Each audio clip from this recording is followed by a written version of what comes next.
More problems for Honda, more problems for Sexton. Hey everybody, Walty Wanders, buckle up, strap in. I got a hard-hitting pull, no punches, no sugarcoating, no rainbows, no sunshine. Just going to give it to you and give it to you straight. We got a good one to unpackage today, my friends. Buckle up, strap in, hold on to your hats and glasses as we blow the lid off another hot moto topic. This one's getting insane, dudes. Insanity. Thank you for all my subscribers, all my people reaching out on Instagram, Walty Wanders MX, in the chat rooms of the channel. This has been pretty gnarly, dudes, but the reality is this.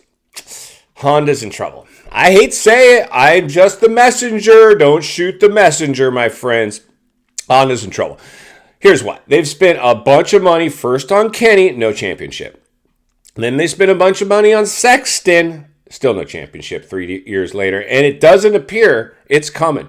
Now, half of me is totally okay with this. Like I've said this from the start. Like it's hard not to cheer for Sexton. He's squeaky clean. He's one of the good guys out there.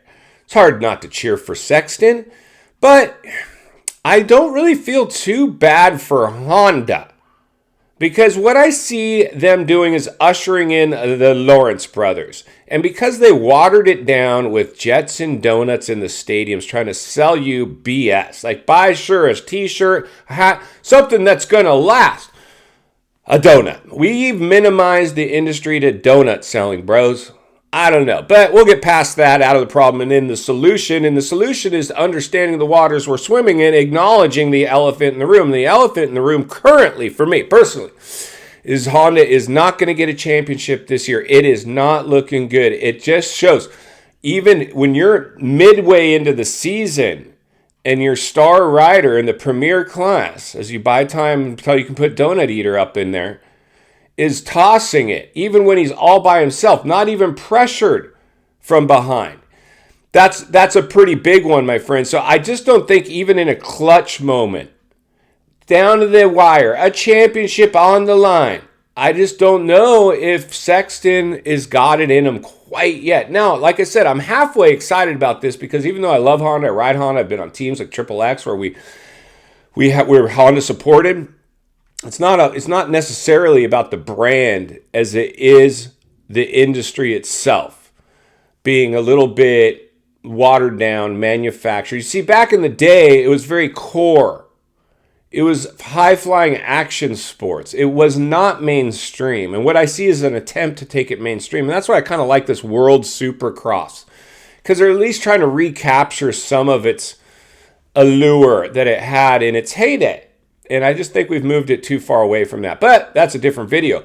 What I really wanted to communicate today is Sexton, I just don't think he's going to be able to come through in a clutch moment. He's now throwing it away all by himself out there. And half of me and maybe half of him's like, even though I'm sure he'd like to have the championship, he'd deliver it for a team that's ushering him out.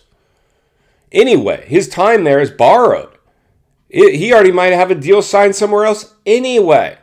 But if he's going to be negotiating his new contract, sure, being the champion is going to allow him to capitalize more money. And I'm sure his agent is, hoping for that. But I just don't see it coming at this point because like we saw in the outdoors last year when it came down to the closest points chase in moto history, which was all set up to be this great finale at Paula, he buckled the same way we saw him just do in Oakland. So it's just a pattern, like Kenny dropping anchor to 11th place. He did that last year. It's a pattern. Riders display patterns. I don't know. I think they're just buying time to roll the dice on their next hopes for a premier class championship in the Supercross series. The elusive one. They haven't been able to buy their way. Suzuki just tried to buy their way for championship hopes. It just got dashed. Bust. Booms and busts. That's what it's all about. They just went through. They rolled the dice on Kenny Roczen, and his agent was like, "Hey, man, my guy, he's racing for championships. He's back to championship form. It's going to cost us some money over here." Then you come in late, testing the worst bike out, and it's nobody to blame but yourself. It was the money grab. Greed got in front of results. So with Honda, I think it's a little bit of a similar situation if we're reading between the lines and looking between the cracks. And Sexton seems like when it comes down to the clutch moments, he just hasn't worked out those bugs quite yet. You know, it's another example of things that could happen with Jetson. Sexton, dominant in the 250 lights, championships, gets his factory ride. Jetson, dominant in the 250 in the lights class. And they're going to usher him into the premier class. Now, I think if he's probably their best chance at the moment. I think the kid's built right to ride the right 450. He looks fluid. He's like this, got this European kind of effortless style. It's not like a Ricky where he just has to bulldoze through the track and let the bike dance underneath him, being comfortable, being out of control. But I think when you get to the outdoors this year, we're going to see that because you're going high speeds, hitting chop, and you're going to have to get buck wild out there. So we'll see. Hopefully Jetson can make it through the outdoors and make it through healthy. And who knows, maybe even championship. But for now, Honda still hasn't gotten their 450 Supercross championship. And at the moment, it doesn't look like they're going to. In final thoughts, I come to you as a friend, as a content creator. Somebody wants to see you not only win on the track, off the track, understanding what's going on now as we read between the lines and look between the cracks of the industry. I'm going to continue to blow the lid off it every step of the way because it's not only what we need, it's in fact what we deserve.